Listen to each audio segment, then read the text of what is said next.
when you're pitching a product, like, you have to go straight to the value. Like, you have to respect the fact that your buyer doesn't have money to throw around. This is not a situation where you can go to a huge billion-dollar company and they have millions of dollars of budget dollars and you could just grab some without really having to try.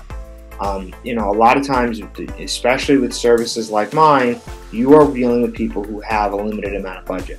And writing is tricky because some people see the value in it, but some people don't, because writing at its core is something you can do. Like, all of the type of writing that I do, if you want to get technical, the business owner could do it. That's where I have to come in and point out that mine is going to be of a higher quality. I know the best practices, and more importantly, I'm taking this stuff off of your plate, because if you're writing your own website, you're not setting your sales targets. If you're writing your own social media copy, you're not focused on the big picture. So it's really about kind of that delegation and kind of helping some of these entrepreneurs understand where their focus should be. Heroes are an inspiring group of people. Every one of them, from the larger-than-life comic book heroes you see on the big silver screen, to everyday heroes that let us live the privileged lives we do. Every hero has a story to tell. From the doctor saving lives at your local hospital, to the war veteran down the street who risked his life for our freedom, to the police officers and the firefighters who risk their safety to ensure ours. Every hero is special and every story worth telling. But there is one class of heroes that I think is often ignored: the entrepreneur, the creator, the producer. The ones who look at the problems in this world and think to themselves, you know what, I can fix that. I can help people. I can make a difference. Then they go out and do exactly that by creating a new product or introducing a new service. Some go on to change the world. Others make a world of difference to their customers. Welcome to The Hero Show. Join us as we pull back the masks on the world's finest heropreneurs and learn the secrets to their powers, their success, and their influence, so you can use those secrets to attract more sales, make more money, and experience more freedom in your business. I'm your host, Richard Matthews, and we are on in 3, 2, 1. Hello and welcome back to The Hero Show. My name is Richard Matthews, and today I have the pleasure of having back on the show Mr. Kyle Grappone. Kyle, you there? Yes, I'm here. Awesome. So since we last had you on the show, you've had some changes in your business. Why don't you start off telling us a little bit about what has changed and who you're serving now? Sure. So before, last time I came on the show, I was talking to high school and college students, and now I'm working with more older individuals, people in their 20s, 30s, even 40s and 50s, who want to gain clarity in their life. So they want to understand where they're supposed to go next in life, what they're supposed to be doing, just kind of cutting through the noise. And the three things we focus on is helping people who want to make a significant career change, want to start a side hustle, or want to actually launch a business and transition out of their 9-to-5. Awesome. So what brought about this change for you? Why did you sort of make the market shift from working with high school, college students and what you were doing with them to moving into the market you're serving now? So I think it was kind of a perfect storm of a number of things that happened towards the end of 2019, early 2020. So I think the first thing that happened was I was getting a lot of positive feedback from older individuals, the people that I just described to you, about how even though my content wasn't for them, they were still enjoying that content. So that kind of always got my wheels turning, because the people that I serve now are a little older, so they have kind of more funds available to purchase products and services, which is an important part of the business aspect, as opposed to marketing to students, where you have to market to the student and the parent simultaneously, which can be challenging. So that was kind of one part of it. I think a second part of it was I had started a side hustle kind of separate from what I was doing, where I was leveraging my branding and marketing and writing skills. So I was creating content for companies, and I was doing, not only was I writing copy for their ads, their website, blog posts, but kind of putting a real strategy behind it, helping them develop a brand voice. So that was kind of two things that was going on. The third thing was I had partnered up with or met a few people who were kind of pushing me in a different direction, were kind of making me rethink who I should be serving. And then once COVID hit, a lot of educational stuff got put on pause.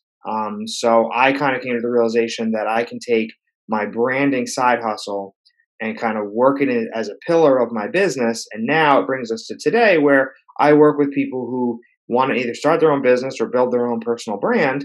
And I can help you if you have no idea what that is, if you have some idea what that is, or if you've already started a business, but now you need to get clear about your messaging, your audience, who you're supposed to be targeting. That's something that I can kind of help you with as well. So that's what brought us to, today and kind of the current iteration of To the Next Step.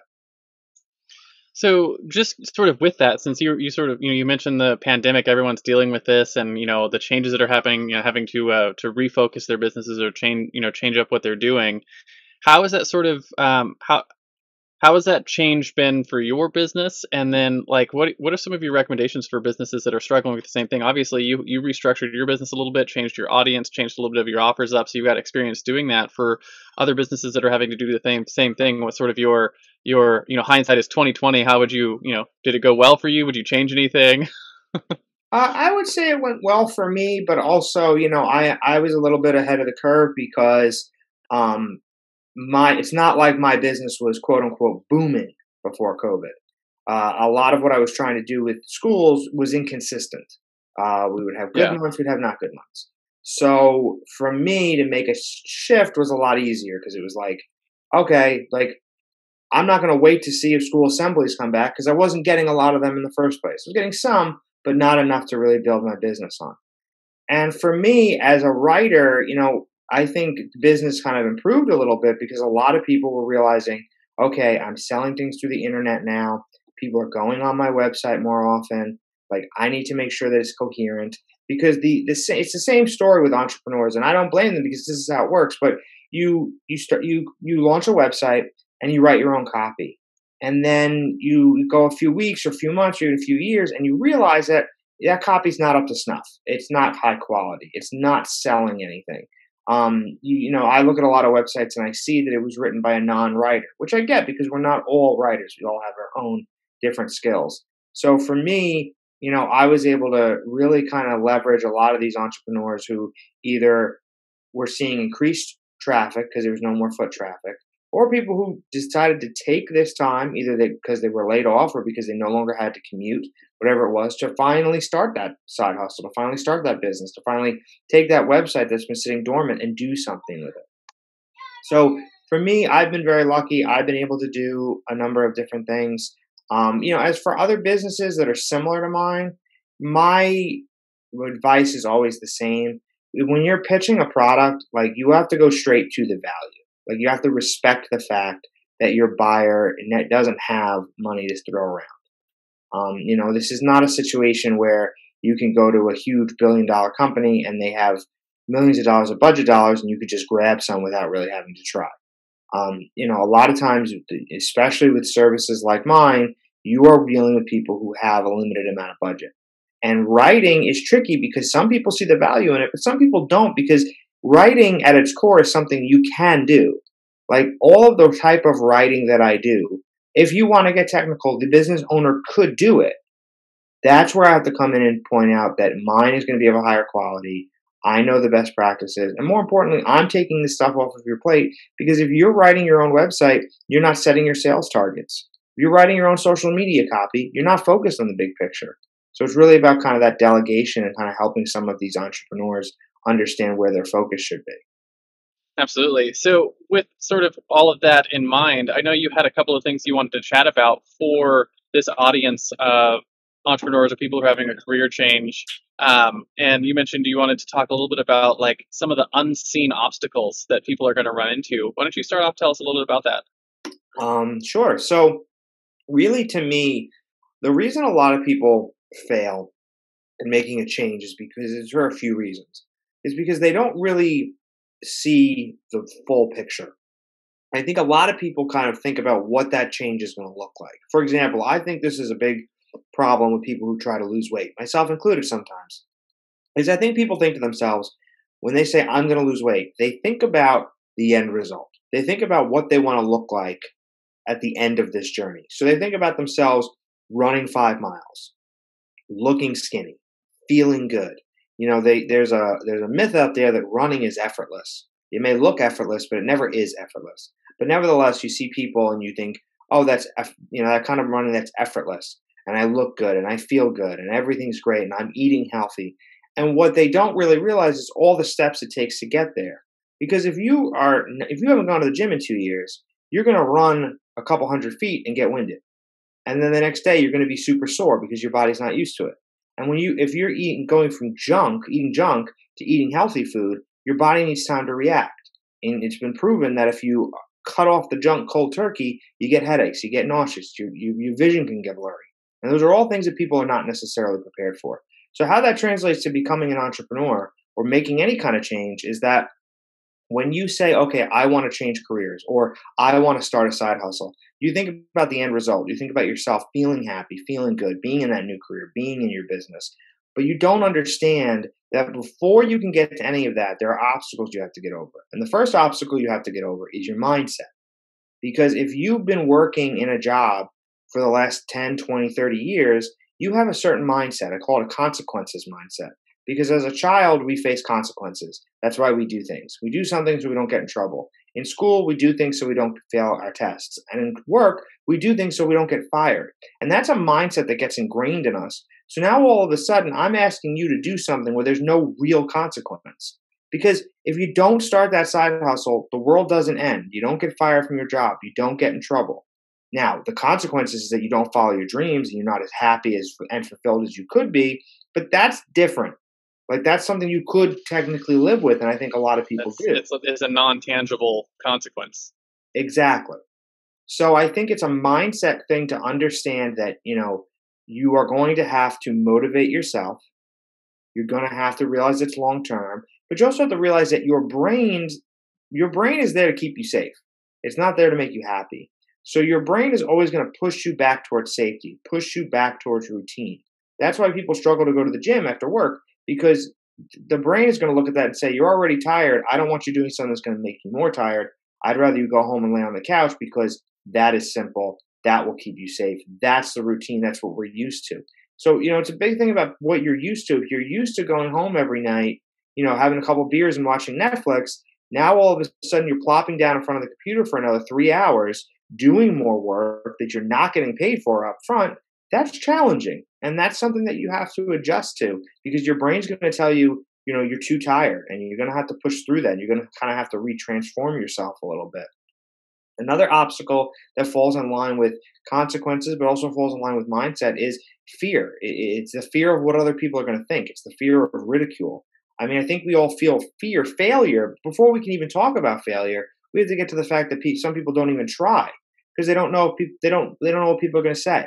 Oh, I'm going to start my own business. People are going to tell me, you shouldn't do that, or what gives you the right to do that, or how are you an expert? Or my personal favorite, somebody else is already doing that. I love that one because there's so many market leaders out there that were not the first company in their field.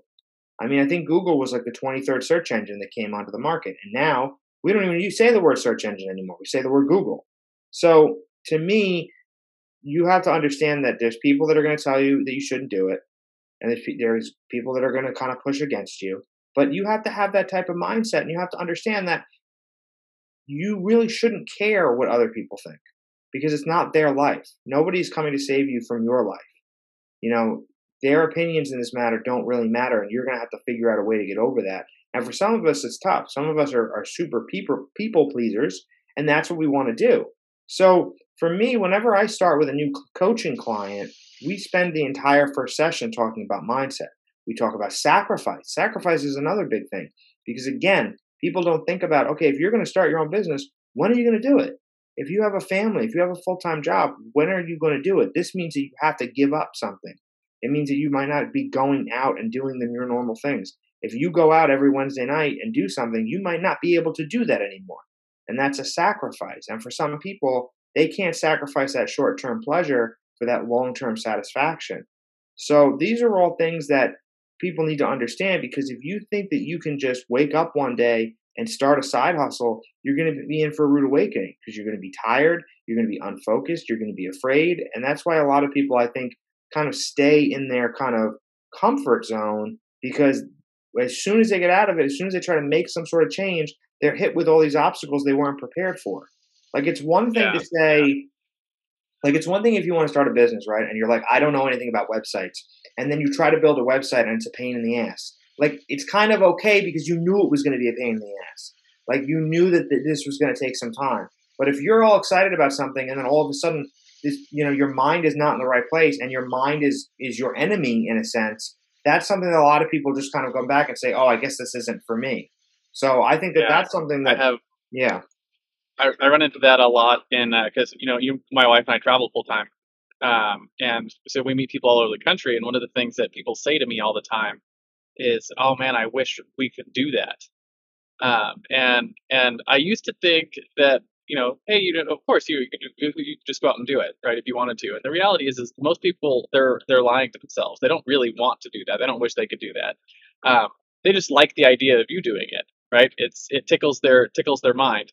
But they like their routines. They like their lives. Otherwise, they would do something to change it, right? And it's an interesting thing. So you see the same thing with entrepreneurship, where people are like, "Oh man, I wish I could have the results you have." Right? But they're not willing to do the work to get those results, right? The actual like effort that goes into it is significantly more than most people are aware of. And there's more risk and there's more problems and there's more like, everything from if you're traveling, cleaning out toilets that explode to when you're working at, as an entrepreneur, it's things that don't go your way and months that are terrible and, problems that just are really, really difficult to solve and keep you up at night and those kind of things. And like, sure, the results are nice, but the work that goes into getting those results is something that not a lot of people are truly willing to wrap their arms around. No, I absolutely agree, and I think that that's the biggest thing is like people don't understand the work that goes into it. I used to say that I would get a lot of comments from people who would say things about the success I've had and the things that I'm doing, and I'm like, yeah, but you don't see like what goes into that. Like you don't see the late nights, you don't see the Saturday mornings. Like I wake up every Saturday morning at 6 o'clock. I'm working by 7 a.m. Saturday morning. And I know a lot of my friends, sleeping till 10, 11 o'clock, and that's fine because they have their careers and they have their paths, and there's nothing wrong with that. But people don't necessarily understand kind of what goes into it. And I think it's exactly like your point. People think that they want to be an entrepreneur, but really they just want, the money, or they want to be their own boss. I think that's another thing that is a myth that I try to get people out of is that when you start a business, you don't have a boss anymore.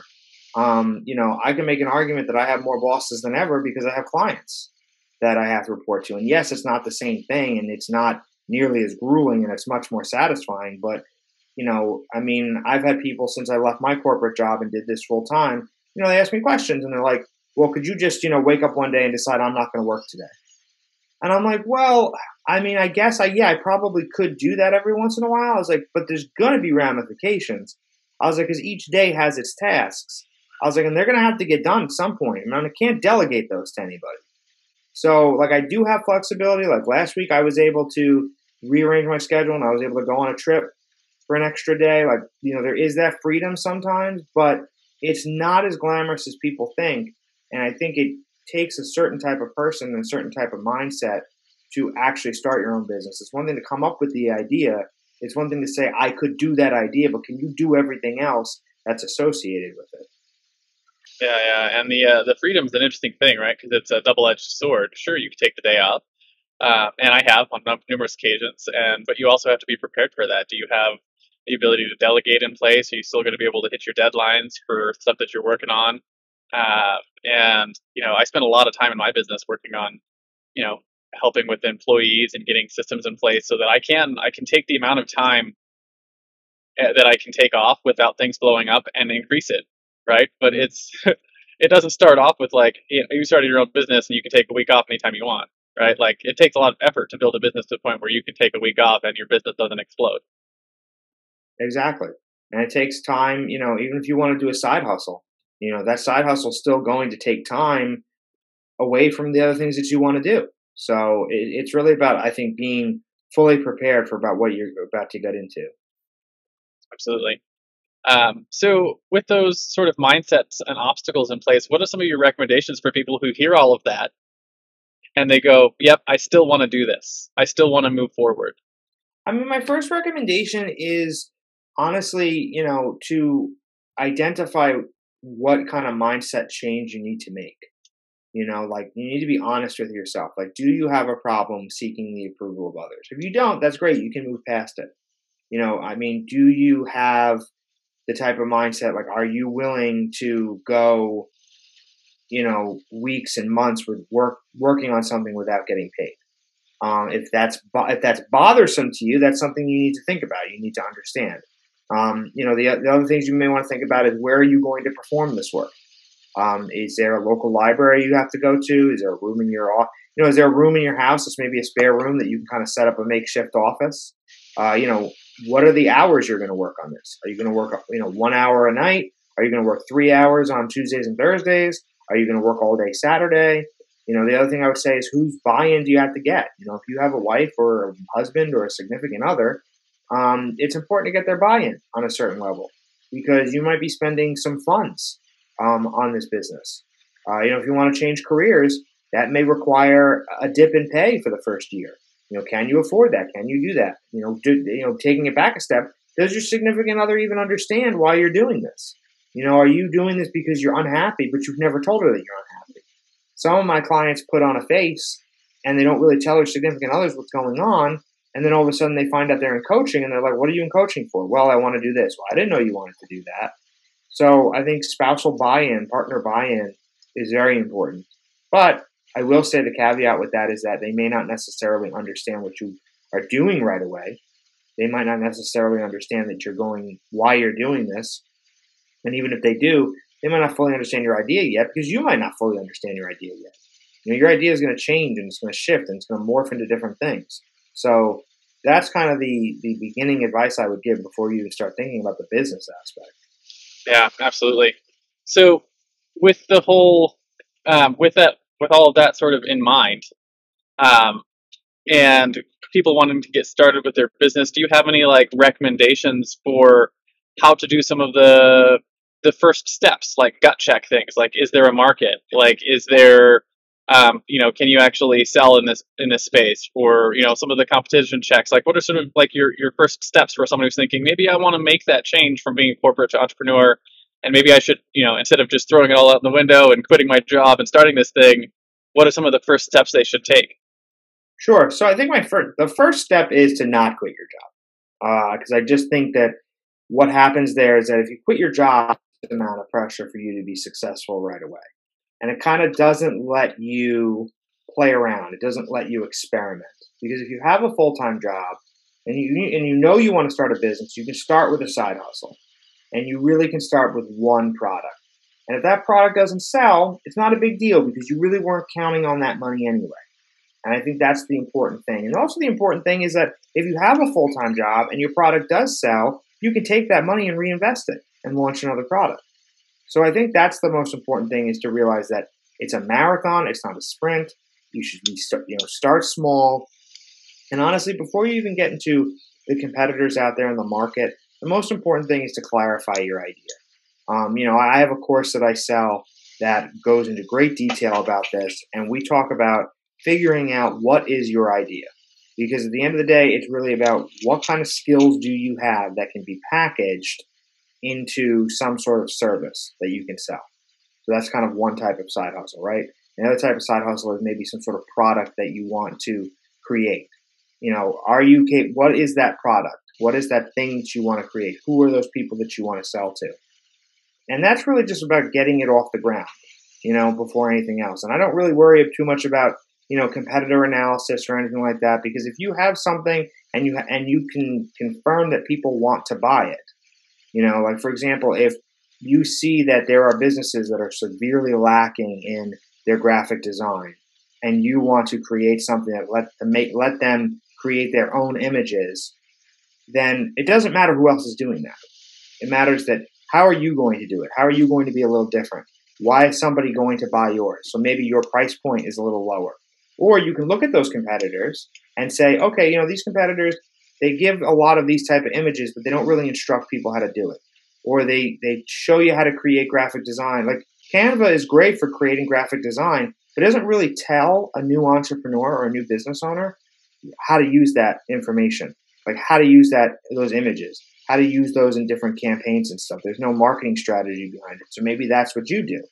But it's really about figuring out the time you're going to do it, and then figuring out what is that first product. You may want to sell a bunch of things, but what is that first product? Absolutely. So with like picking out your first product or developing your first service, how do you go about getting your first client or getting your first sale and actually like seeing whether or not there's a real market there? So I think, we cover this a lot in my course. The first thing is to really figure out, who your customer is, who's going to find value in this product or service. What is their buyer persona? We have a whole module on buyer personas, and you can also Google buyer personas and create one for yourself as well. And it's figuring out, when you figure out who's going to buy it, how do they get their information? Where do they go to get that information? Where do they go to buy a similar product? And then there's different types of strategies depending, and this is kind of where the one-on-one coaching comes in. For a lot of people, they buy the course and then they end up buying a coaching package because we talk about, how can you generate that brand awareness?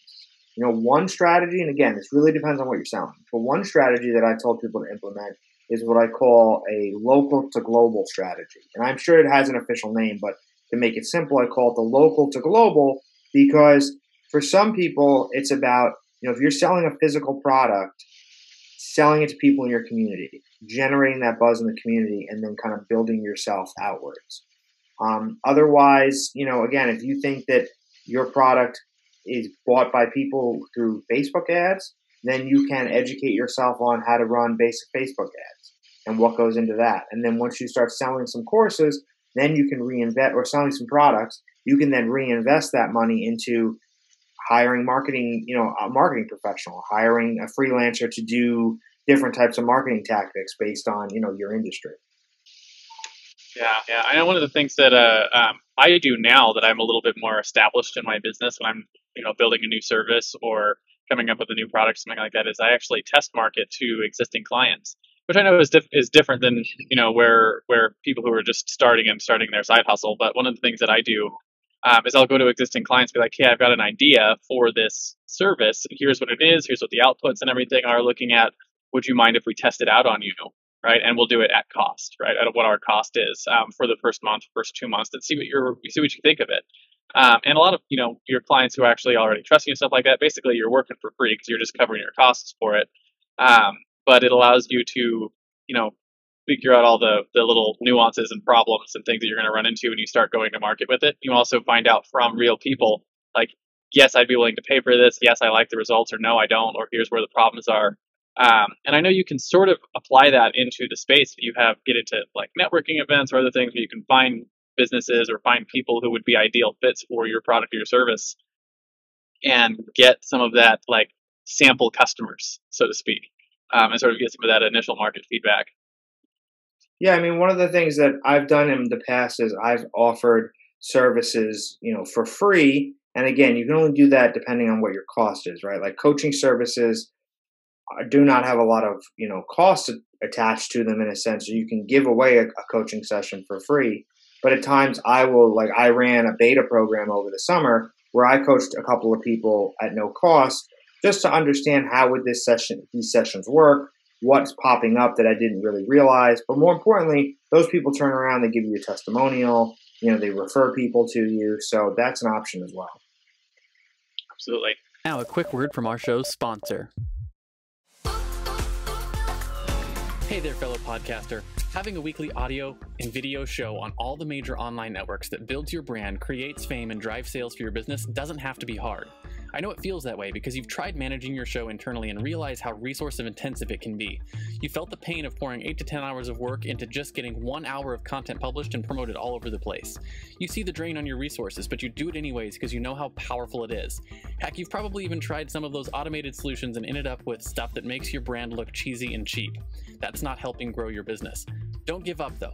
The struggle ends now. Introducing Push Button Podcasts, a done-for-you service that will help you get your show out every single week without you lifting a finger after you've pushed that stop record button. We handle everything else: uploading, editing, transcribing, writing, research, graphics, publication, and promotion, all done by real humans who know, understand, and care about your brand almost as much as you do. Empowered by our own proprietary technology, our team will let you get back to doing what you love while we handle the rest. Check us out at pushbuttonpodcast.com/hero for 10% off the lifetime of your service with us and see the power of having an audio and video podcast growing and driving micro celebrity status and business in your niche without you having to lift more than a finger to push that stop record button. Again, that's pushbuttonpodcast.com/hero. See you there.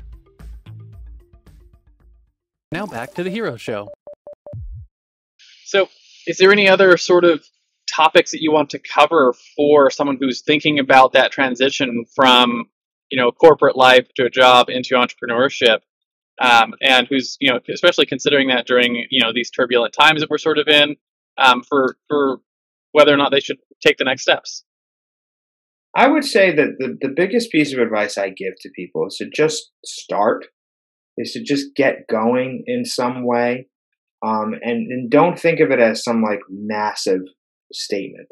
Like if you want to start your own business, don't think about everything that goes into that business. Just figure out how can I start, and it can be as simple as putting up a simple website and selling one product or selling one service.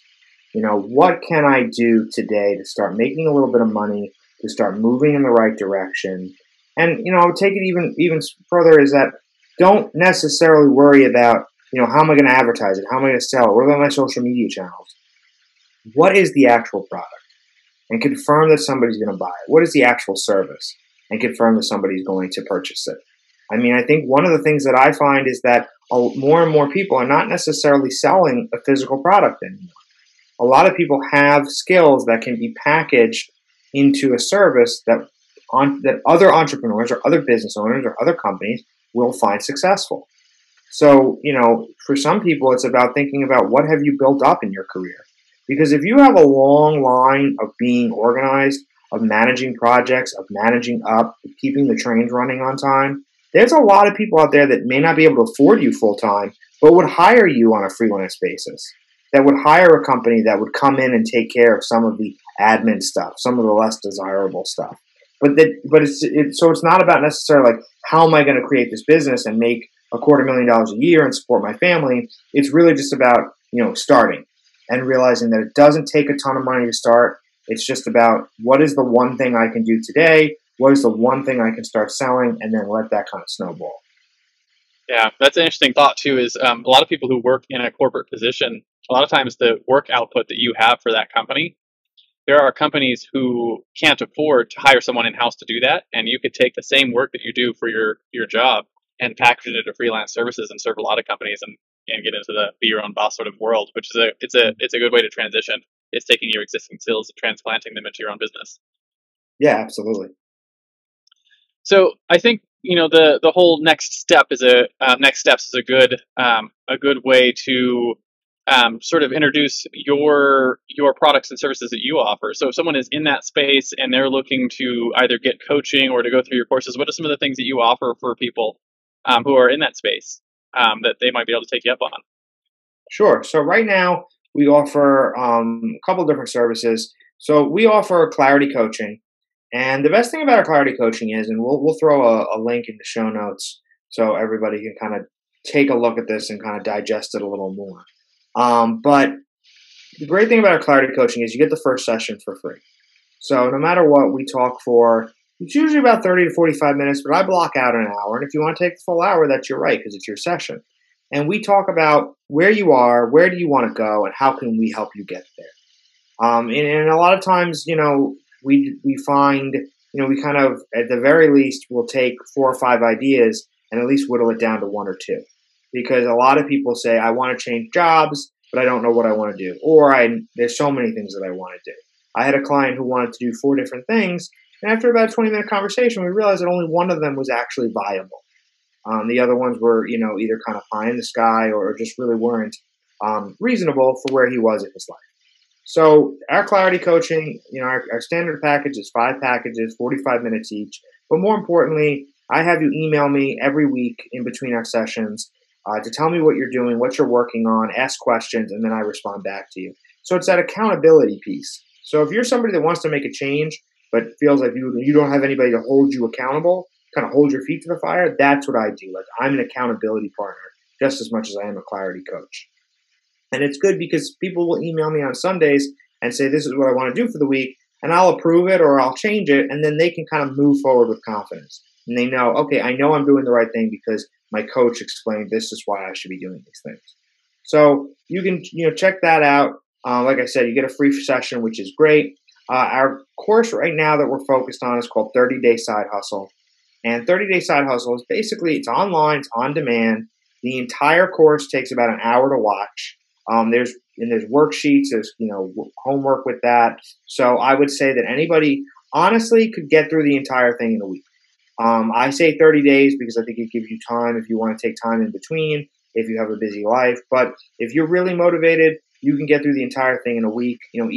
Each video is roughly about 10 to 20 minutes. And then there's a lot of worksheets, and the worksheets help you get through your problems. They kind of help you map things out. They help you fill out your buyer persona, figure out your audience, figure out where to find them, all that stuff. And then that course is great because there's deals as well. You can buy coaching packages with that course as well. I have people who buy the course and then buy 3 30-minute coaching sessions so they can take what they learn, they can ask their questions, and we can kind of make sure they're on the right path, to launching that side hustle. So, and then again, the one thing I'll say I want to close with, because we didn't talk about it too much, is I also do a lot of work with people who want to change careers, people who are not necessarily interested in being an entrepreneur, but they want to make a significant career change. And we kind of go through the steps on what that means. So we have people who are we coach them through that as well. Awesome. And where is what's the website people can go to check out some of these things? So my website is tothenextstep.org. You can check out everything on there. You can request more information. Like I said, there's another link that I will share. I will share a link with your listeners for them to actually download my free ebook. So we'll give that kind of away today. You guys can download the free ebook. It's called Cut the Crap: 4 Steps to Career Clarity. And again, anybody who downloads that ebook gets a free coaching session. So, at the end of the day, there's no reason. To me, there's no reason to at least sign up for your free coaching session. It's the same thing as watching a Netflix episode. So, but regardless, the ebook is something that's gotten a lot of positive feedback. I've really enjoyed writing it. It helps you cut the crap. It helps you cut through the noise, because that's the thing. We have a lot of noise in this world today that are telling us do this, don't do that. They're pulling us in a million different directions. And before you can really do any of the types of changes that we've talked about, you have to be clear about where you are, where you want to go, and how can you get there. So, like I said, the website is tothenextstep.org. We'll put the link in the show notes for the free ebook. And after the ebook, it's going to be your call whether or not you want to book the coaching call. You don't want to book it, that's fine. The ebook is still yours. It's all good. I think you're going to find value through it no matter what. Awesome. Well, thank you so much for coming back on today, Kyle, and talking about that really interesting transition from, being in the corporate world to getting into the entrepreneur space. I know we talk a lot about entrepreneurs being heroes, and I still think that the world needs more heroes. Absolutely. Absolutely. So thank you for coming on, sort of sharing that perspective. If you are in that space and you're looking at maybe getting started, definitely reach out to Kyle. We'll make sure the link's in the show notes so you can pick up that free coaching session and the free ebook and check that out and really do a gut check to see if you want to make that transition and become an entrepreneur and move into this space and work with someone like Kyle who can really help you make that happen. So again, thank you for coming on, Kyle. Really appreciate it. It's good to have you back on the show. Well, thank you so much.